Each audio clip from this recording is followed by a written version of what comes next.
이 시간 수요예배 나오신 우리 내일께 오는 성도님들을 주님의 이름으로 환영하고 축복합니다. 이 시간 하나님께서 함께 하셔서 그 말씀의 은혜가 저와 여러분들 가운데 충만하기를 소망합니다. 제가 이제 대학생 때였던 것 같습니다. 모교에 이제 집사님께서 운영하시는 이제 사업장이 용산 전자상가에 있었습니다. 그때 제가 이제 소위 말하는 아르바이트를 하려고 이제 거기서 이제 일을 했었거든요. 그때 거기서 일하시는 어떤 직원분이 저를 보시면서 너는 이상주의자야라고 저를 이렇게 얘기하시더라고요. 아마 제가 이제 당시 이제 어렸으니까, 뭐 20살이었으니까, 현실보다는 어떤 그런 꿈, 현실 너무 모르고 꿈을 쫓아가는 어떤 한 청년으로 보였기 때문에 아마 그런 이야기를 하지 않았을까 하는 생각을 해보게 됩니다. 그런데요, 저는 그 말이 그렇게 싫지가 않더라고요. 분명 저를 좀 이렇게 핀잔을 주고 이 철없는 것 하고 이렇게 하시려고 하셨던 말씀인 것 같은데 저는 그 말이 그렇게 싫지가 않았습니다. 이상주의자, 우리가 가진 신앙, 내가 가지고 있는 그 믿음이라는 것 자체가 어떻게 보면은 눈에 보이는 것이 아니기 때문일 겁니다. 눈에 보이지 않지만 분명히 존재하는 그 하나님 나라를 바라보고 또 소망하며 살아간다라는 것, 그런 측면에서 본다면 저는 평생 이상주의자로 살아가도 괜찮다라는 생각을 했던 것 같습니다. 아마 이 자리에 계신 여러분들도 동일한 마음이지 않을까 싶습니다. 물론 현실의 어려움들, 또 현실의 고충들이 많이 있을 줄 압니다. 하지만 우리가 바라보는 그 본향은 이 땅에 있는 것이 아니라 저 하늘에 있는 소망이기 때문일 것이죠. 요셉도 꿈꾸는 소년이었습니다. 여러분이 잘 알고 있는 이 요셉. 그러나 그의 꿈은 굉장히 요원해 보였습니다. 지금까지 그의 처지는 자신의 꿈과는 너무나 거리가 멀게만 느껴지는 상황들의 연속이었기 때문일 겁니다. 오늘 본문의 내용은 요셉이 총리가 되는 장면입니다. 어떻게 보면 요셉 이야기를 잘 알고 계신 성도님들 입장에서는 드디어 상황이 바뀌는구나, 드디어 요셉이 이제 빛을 보는구나 라고 생각할 수 있는 부분인데요. 오늘 제가 여러분들과 함께 나누고자 하는 것은 요셉이 총리가 되는 것보다 이 요셉이 총리가 되기까지 그 과정들 속에서의 이 요셉이라는 인물에 대해서 함께 살펴보고자 합니다. 우리는 어떤 한 인물에 대해서 동경하거나 또는 어떤 성경의 인물을 또한 추앙하는 경우들이 있습니다. 나도 바울처럼, 나도 누구처럼 살았으면 좋겠다라고 동경하죠. 하지만 우리는 그 어떤 성경의 인물과 동일한 삶을 살아갈 수는 없습니다. 하나님께서는 각자에게 주신 성향과 성품을 가지고 이 땅 가운데 존재하게 하셨기 때문이죠. 그렇다면 이 인물, 이 요셉이라는 인물을 통해서 오늘 살고 있는 저와 여러분들이 닮아야 될 부분들, 또 거기서 발견할 수 있는 삶의 지혜들, 또 신앙의 교훈들이 있다면 그것이 무엇인가를 우리가 총리가 되는 그 순간에만 집중하는 것이 아니라 총리가 되기까지 그 과정들을 통해서 과연 하나님께서 요셉을 이렇게 세우셨는가를 살피고 또 오늘 살고 있는 저 여러분들에게 주시는 그 교훈의 메시지를 함께 찾아보기를 소망합니다. 그러기 위해서는 이전의 이야기를 좀 살펴볼 필요가 있는데요. 여러분이 잘 알고 있듯이 요셉은 형들의 손에 의해서 팔립니다. 그때의 나이가 17살이었습니다. 그때 미디안 상인들의 손에 팔려서 이제 보디발의 집, 애굽의 친위대장 보디발의 집에 이제 종으로 팔려가게 됩니다. 이제 거기에서 이제 실력과 어떤 능력을 인정받아서 가정총무로 이제 세워지게 되죠. 그래서 가정 내에 그 모든 재반 업무를 다 담당하는 역할을 요셉이 하게 됩니다. 하지만 어떻게 되죠? 참 열심히 성실하게 일했음에도 불구하고 그 보디발의 아내의 유혹을 피하려다가 의도하지 않게 억울한 누명을 쓰고 감옥에 갇히게 됩니다. 그 감옥에서도 나름대로 열심히 성실하게 주어진 상황 가운데서 열심히 살아갔던 인물이 바로 요셉이었습니다. 그래서 창세기 39장에 보시면 요셉이 그 옥중 간수장에게 눈에 띄어서 그 옥중 안에서 이제 여러 가지 재반 사무 업무를 다 담당하는 역할을 맡게 되는 이 역할을 이 요셉이 하게 됩니다. 그리고 거기서 누구를 만나죠? 술 맡은 관원장을 만나게 됩니다. 그래서 그의 꿈을 해석해주고 그가 어떻게 되죠? 다시 복직할 수 있게 됩니다. 이제 그 꿈을 해석해주면서 요셉이 당부를 하죠. 나를 잊지 말아달라고. 근데 그때 어떻게 되죠? 이 술 맡은 관원장이 까맣게 잊어버리죠. 그렇게 2년의 시간이 흘러갑니다. 요셉이 무엇을 잘못했을까요? 나름 주어진 자리에서 열심히 최선을 다해서 성실하게 일을 했음에도 불구하고 그의 삶은 계속해서 꼬여만 갑니다. 그리고 2년이 지난 어느 시점에 애굽의 바로 왕이 꿈을 꾸었습니다. 그런데 그 꿈이 하도 이상해서 아무도 그 애굽의 현자들이 그 꿈을 해석하지 못하게 됩니다. 그때 복직하게 된 이 술 맡은 관원장이 자신이 잊고 있었던, 자신을 복직하게 만들어줬던 그 꿈을 해석해 주었던 그 요셉을 생각하게 되죠. 그래서 이 애굽의 바로 왕에게 요셉을 추천합니다. 그래서 요셉이 이 바로 왕 앞에 나와서 이 바로 왕이 꾸었던 그 꿈에 대해서 해석을 해주죠. 그 꿈은 무엇이죠? 7년 동안의 풍년과 바로 이어지는 7년 동안의 흉년에 대해서 이야기를 해줍니다. 이 요셉이 단지 꿈만을 해석해 준 것이 아니었어요.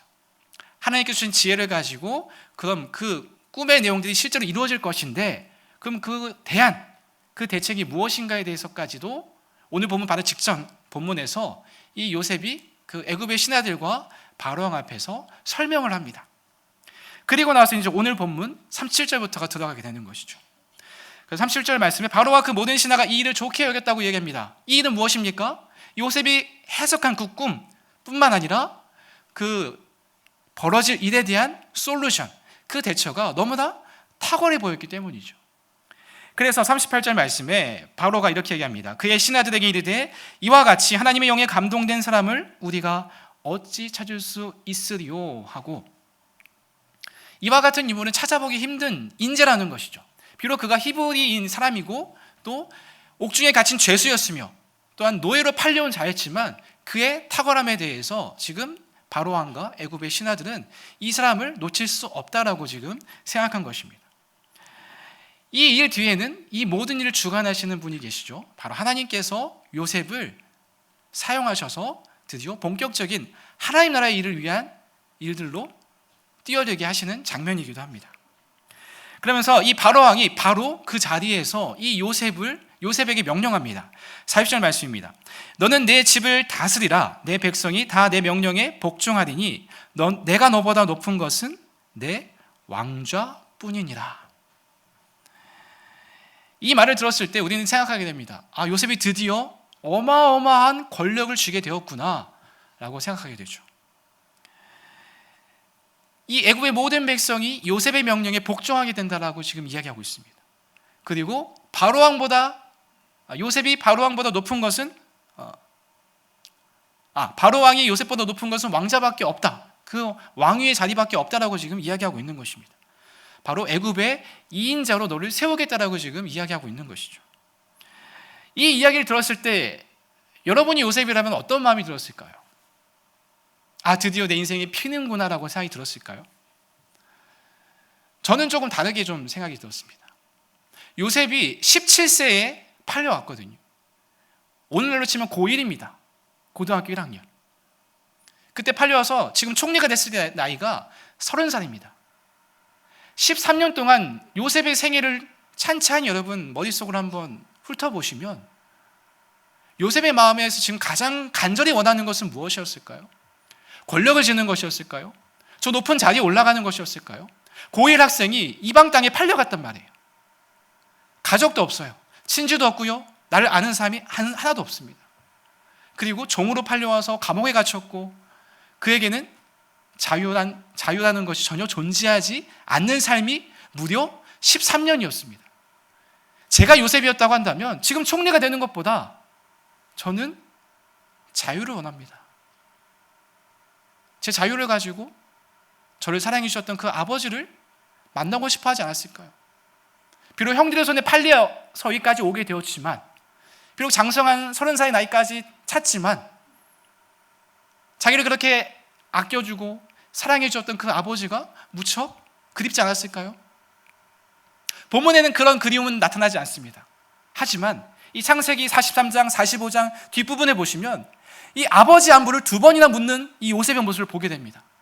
그만큼 요셉은 나이는 30이 되었지만 여전히 마음 한켠은 그 어렸을 때의 그 마음들, 그 아버지를 향한 그 그리움들이 남아있다는 것을 우리는 어렵지 않게 생각해 볼 수 있다는 것이죠. 이 요셉에게 지금 권력이 생긴 것은 맞습니다. 하지만 그가 지금 원하는 것은 권력이 아니라 어떤 높은 지위가 아니라 아마 자유함을 누리며 하루라도 좀 마음껏 숨 쉴 수 있는 그런 공간, 그런 순간을 원하지 않았을까 하는 생각들을 해보게 됩니다. 또한 이 바로의 이 말을 들었을 때에 어디서 익숙하게 경험했던 한 장면이 떠올랐을 것입니다. 창세기 39장 4절과 6절 상반절 말씀인데 우리 같이 한번 읽어볼까요? 시작. 요셉이 그의 주인에게 은혜를 입어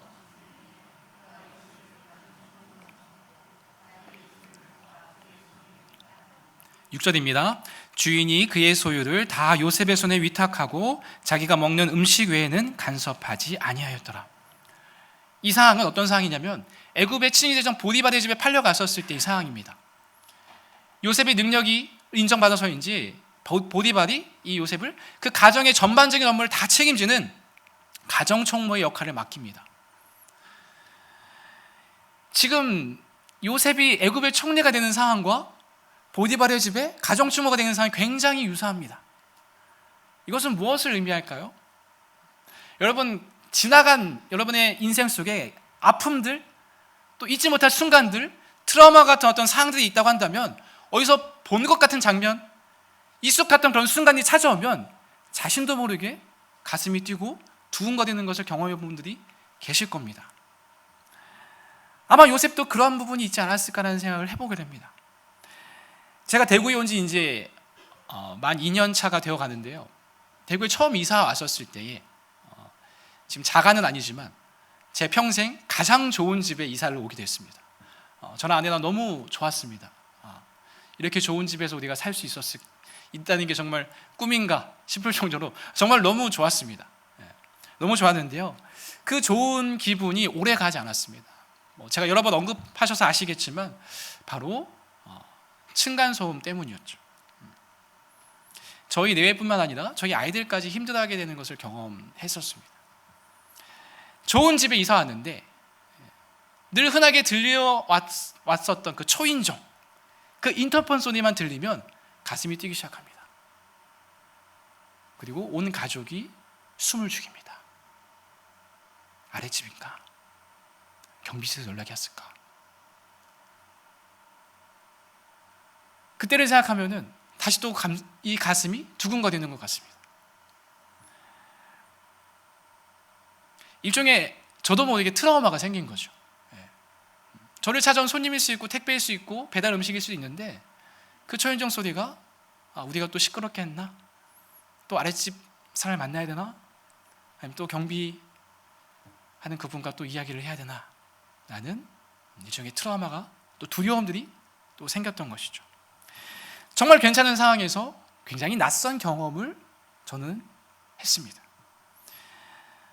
그리고 다시 그 층간소음을 벗어나기 위해서 이사를 해서 지금은 너무 편안하게 살고 있지만 한동안 그 초인종과 인터폰이 울리면 굉장히 예민하게 반응했던 저의 모습이 아직도 기억이 납니다. 지금은 인터폰이나 초인종이 울릴 일이 거의 없는 상황이기도 하고 지금 많이 괜찮아졌습니다.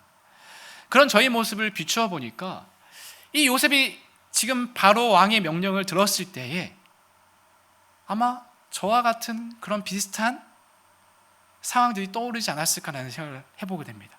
언젠가 이 상황과 유사한 경험을 했던 것 같은 그런 순간, 데자뷰라고 하죠. 요셉이 지금 마주하는 상황은 보디발의 집에서의 상황이었습니다. 처음 시작은 저하고 굉장히 비슷해요. 너무 좋았잖아요. 인정받아가지고 가정총무까지 되고. 그런데 그 이유는 유혹을 분명히 피했음에도 자신을 지키고 그 가정을 지켰음에도 불구하고 억울한 누명을 쓰고 감옥에 갇혀버리게 되죠. 근데 지금은 스케일이 더 커졌죠. 한 집안의 가정총무와 지금은 한 나라의 2인자의 권력을 지금 손에 얻게 되는 상황입니다. 그런데 이 요셉의 출신은 어떻습니까? 이방인입니다. 그리고 노예였고요. 그리고 감옥에 갇힌 죄수였습니다. 그를 바라보는 시선이 과연 고왔을까요? 주변에 수많은 경쟁자들이 있었을 겁니다.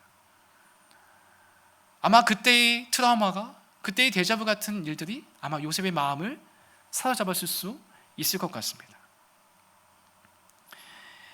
지금 마주하는 상황이 그때의 상황들과 굉장히 유사했기 때문에 아마 합리적으로 생각해 본다면 그런 고민들이 생겨나지 않았을까라는 것들을 떠올려 보게 됩니다.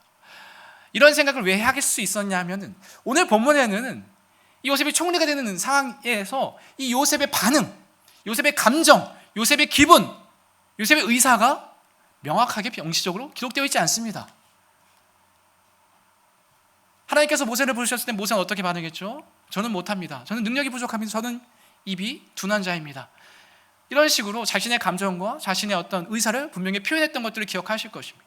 그런데 오늘 본문에서 이 요셉은 싫고 좋음에 대해서, 자신의 감정에 대해서, 자신의 의사에 대해서 명확하게 드러내놓고 있지 않다는 것입니다. 그것은 무엇인가? 이 글을 읽고 있는 독자들의 상상력을 요구하는 부분이기도 하지만, 또한 우리가 본문의 맥락 안에서, 또한 요셉이라는 큰 이야기 틀 안에서 과연 요셉은 이 상황 가운데서 어떤 기분이었을까? 어떤 감정이었을까? 과연 어떠한 마음으로 이 총리직을 받아들였을까를 생각해 보게 만드는 장면이죠. 이 가운데서 요셉은 여전히 아무런 반응하지 않고 계속해서 애굽의 바로왕의 바로왕의 명령이 계속 이어집니다. 이 42절 43절 말씀입니다. 41절 보시면 자기의 인장 반지를 빼어 요셉의 손에 끼워줍니다. 그리고 그에게 세마포옷을 입히고 금사슬을 목에 걸어줍니다. 그리고 자기에게 있는 이 버금술의 그를 태우매 무리가 그의 앞에서 소리지르기를 엎드리라 하더라. 바로가 그에게 애굽 전국을 총리로 다스리게 하였더라. 이 인장 반지와 세마포옷, 금사슬, 버금술의 이 네 가지는 왕들이, 고대 근동 당시 왕들이 특별히 누구를 환영하거나 높은 지위로 임명할 때에 이 세마포옷과 금목걸이를 걸어주고 자신이 타는 마차에 태워 이 시위하도록 하는 그 의식을 행했다고 합니다. 고대 근동에서 흔히 행했던 의식이라고 하죠. 그만큼 이 요셉에게도 동일하게 이 애굽 전국을 다스리는 총리가 되었음을 선포하고 선언하는 의식들을 행한 것이죠. 이제 총리가 되었습니다. 요셉은 이제 꽃길만 걸으면 될 것 같은데, 이 성경이 아름다운 동화였다고 한다면 요셉은 행복하게 살았습니다 라고 끝났을 것 같은데, 요셉의 이야기는 여기서 끝나지가 않습니다. 무려 50장까지 앞으로 8장, 9장의 이야기 분량이 더 남아 있습니다.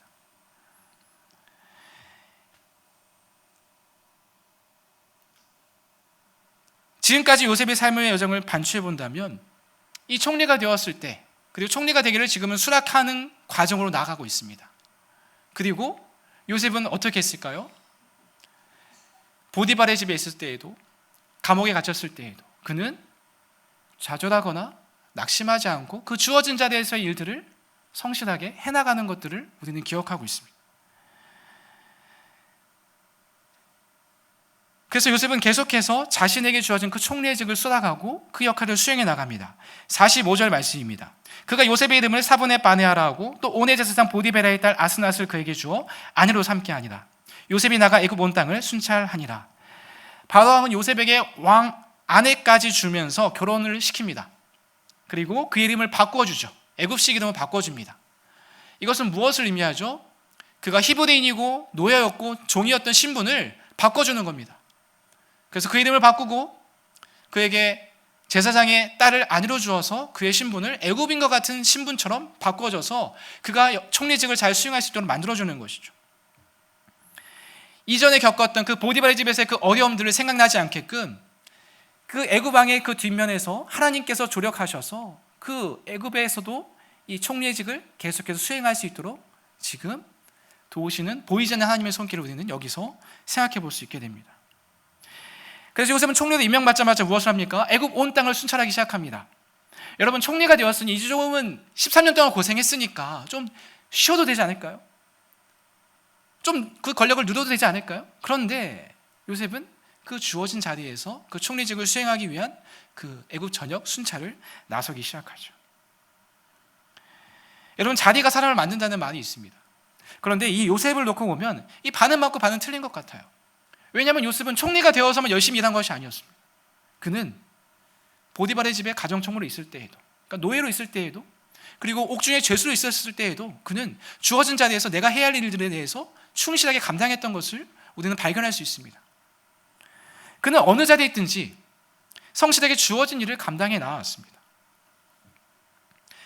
이 담임 목사님께서 가끔씩 이 부목사들에게 하시는 말씀이 있습니다. 너희도 담임 목회해봐라. 너희도 다음에 목회해봐라. 이 목회자들에게 있어서 저와 같은 목회자들에게 있어서 담임 목회를 하면 안정적이라고 생각할 수 있지만 이 부목사로는 알 수 없는 그 책임감과 무게감이 있음을 저는 간접적으로 느끼게 됐습니다. 과연 그 자리에 올라가면 내가 알지 못하는 어떠한 일들이 있을까? 그 위치에서 해야 할 역할과 이 감당할 책임들이 존재하기 때문일 것입니다. 여기 계신 성도님들도 마찬가지 아닐까 싶습니다. 각자가 주어진 삶의 무게와 책임감들이 있을 겁니다. 똑같은 가장이지만 그 가정의 형편이 다르고 상황이 다르기 때문에 그 감당하는 무게와 그 책임감은 비교할 수 없을 정도로 차이가 있지 않을까 생각됩니다. 남들이 겉으로 보기에는 부러움을 살 위치나 직업을 가지고 있다 할지라도 다른 사람은 알 수 없는 부담을 안고 살아가시리라 생각됩니다. 이 주어진 자리에서 성실하게 일하고 계신 우리 성도 여러분, 또한 이제 다가올 명절에도 또 주어진 자리에서 또 일하시고 섬기게 계실 또 여러 우리 성도님들, 여러분들을 진심으로 응원하고 또 그 자리를 잘 감당하시길 또 축복합니다. 제가 오늘 제목을 이제 몽당 연필과 같은 삶이라고 했습니다. 아마 다들 궁금해하시지 않을까 생각이 듭니다.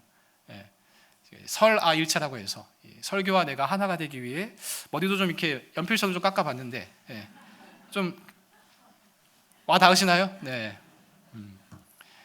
몽당 연필하면 어떤가요? 보잘것없는 것을 먼저 생각하기 쉽습니다. 물론 그것도 맞는데요. 제가 이 몽당 연필을 떠올리게 된 계기는 이 요셉의 삶을 무엇으로 비유할 수 있을까 했었을 때 묵상하는 가운데 떠올랐던 게 몽당 연필이었습니다. 요셉의 삶이 보잘것없느냐? 제가 보기엔 그렇지 않습니다. 왜냐하면 애굽의 총리가 되었거든요. 전혀 보잘것없는 삶은 아닙니다. 그럼 뭐냐? 몽당 연필에게 저는 두 가지를 발견했습니다. 첫 번째는 몽당 연필이 되려면 끝까지 생존해야 합니다. 어떻게든 살아남아야 몽당 연필이 될 수 있습니다. 여러분 기억을 더듬어 보시면 학창시절에 연필을 빌려주거나 빌린 경험이 있으실 겁니다. 저는 주로 빌려주는 측에 속했습니다. 그러다 보니 연필이 제 필통 안에 다시 돌아오기가 너무 어려웠어요.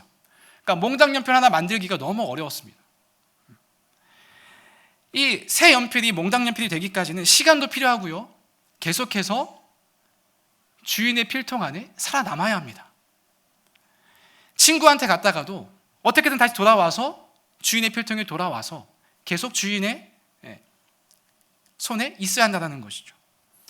어디에서 잃어버렸는지 모르고 다른 연필을 쓰다가도 청소하다가 다시 발견되어서 다시 주인의 손에 돌아와야, 그러니까 생존해야 이 몽당 연필이 될 가능성이 있다는 거죠.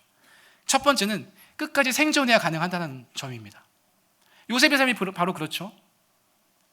충분히 삶을 포기할 수 있을 것 같은 그런 삶이었지만 그는 계속 그 삶의 자리를 지켜나갔습니다.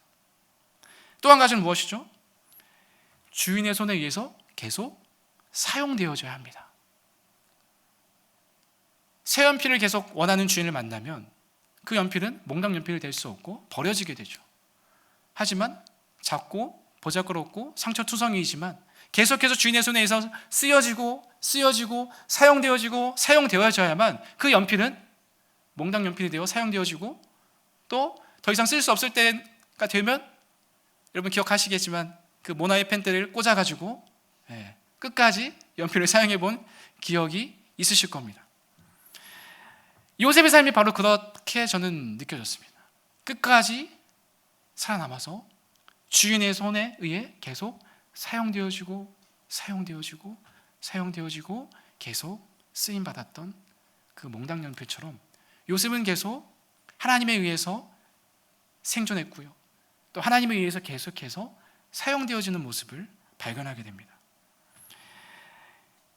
그래서 이 총리가 될 때까지 그 과정을 살펴보니까 이 몽당 연필과 굉장히 유사하다라고 생각이 들었습니다. 잊혀진 바 된 형제들의 손에 의해서 잃어버려졌고요. 또 아버지의 야곱에게 있어서는 죽었다고 여겨진 그런 아들이었죠. 아무도 기억하는 사람들이 없을 그런 요셉이 하나님께서 기억하셔서 끝까지 존재하고 남겨두셔서 하나님 나라의 일꾼으로 사용하셨습니다. 요셉과 함께 하셔서 형통하게 하신 하나님의 손길이 있었기 때문에 그가 살아가고 살아낼 수 있었던 것이죠. 앞서도 얘기했지만 요셉의 이야기는 총리가 되는 것에서 끝나지 않습니다. 이후의 삶에 대한 기록이 더 많이 남겨져 있죠. 우리의 삶도 무언가를 성취한 것에서 끝나는 것이 아님을 잘 아실 겁니다. 우리가 구원을 받았습니다. 하나님의 그 값없는 그 구원, 갚을 수 없는 그 사랑을 우리는 받았습니다. 우리는 그 구원을 받은 그 구원의 감격에서 우리의 삶이 끝나는 것이 아님을 알고 있습니다. 더 중요한 것은 무엇이죠? 구원받은 이후에 우리는 어떻게 살아갈 것인가? 어떠한 모양으로 존재할 것인가? 어떻게 우리는 사용되어지고 쓰여질 것인가? 우리가 존재하는 이유는 무엇입니까? 이 몽당 연필처럼 계속해서 주인의 손에 사용되기 위함이죠. 내가 원하는 자리가 아닐지라도 주인이 원하시는 자리와 상황에서 내가 쓰여지고 사용되는 것입니다. 우리를 사용하시는 주인이 우리를 어떻게 사용하실지 우리는 아무도 알 수 없습니다. 요셉이 총리가 될 줄 누가 알았을까요? 요셉이 애굽의 총리가 될 줄 하나님과 씨름했던 그 야곱이 알 수 있었을까요? 저와 여러분도 마찬가지일 겁니다. 지금 자신의 삶의 모습이 어떻게 보여질지 또 어떻게 생각할지 모르겠지만 하나님께서 쓰시겠다고 하신다고 한다면 우리의 쓰임은 지금 여기서 끝나는 것이 아니라 하나님께서 됐다, 이제 안식하라 할 때까지 우리는 계속해서 사용되어질 것이고요, 쓰여질 것입니다. 우리의 주인은 누구십니까? 하나님이시죠.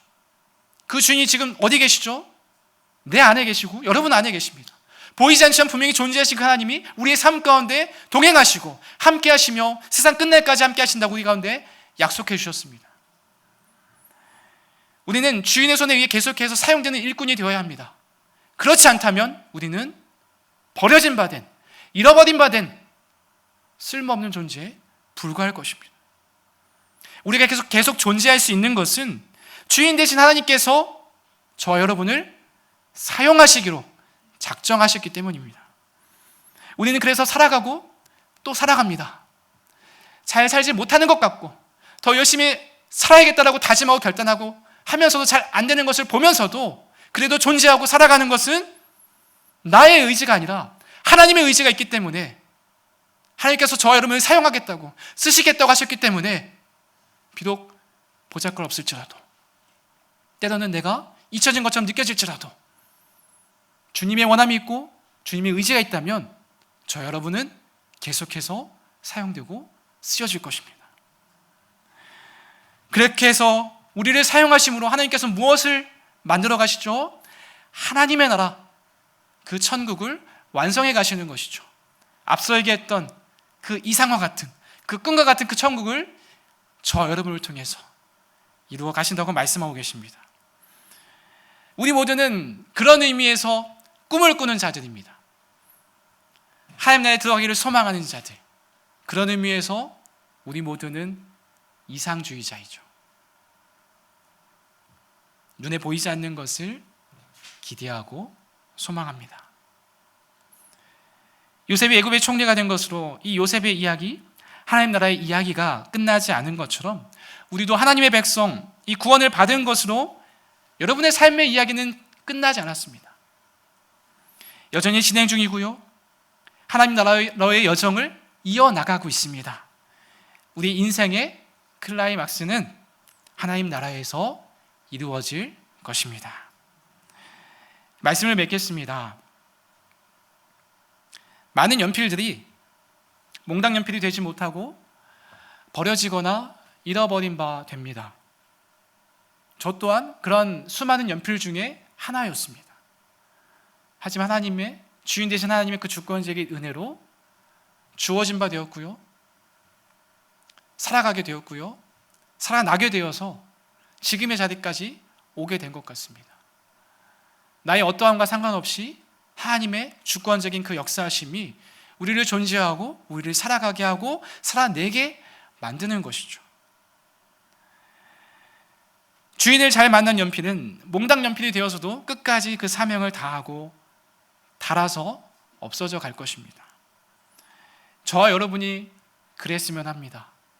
주인 되신 하나님의 손에 주어진 바 되어 하나님의 손길에 의해서 계속해서 쓰여지고 그려지고 하나님 나라를 이루어가시는 그 글 속에, 하나님 나라를 이루어가시는 그 그림 속에 하나의 인물이 되어서 그렇게 하나님 나라의 일꾼으로서 하나님께서 수고했다, 잘했다, 착하고 충성된 종아라고 하실 때까지 그렇게 닳고 달아져서 사용되고 쓰여지는 저 여러분이 되기를 소망합니다. 그렇게 우리 모두가 하나님 나라의 일꾼으로 하나님 나라의 완성을 위해 쓰임받는 우리 내일교회 모든 성도님들이 되시기를 주님의 이름으로 축원드립니다.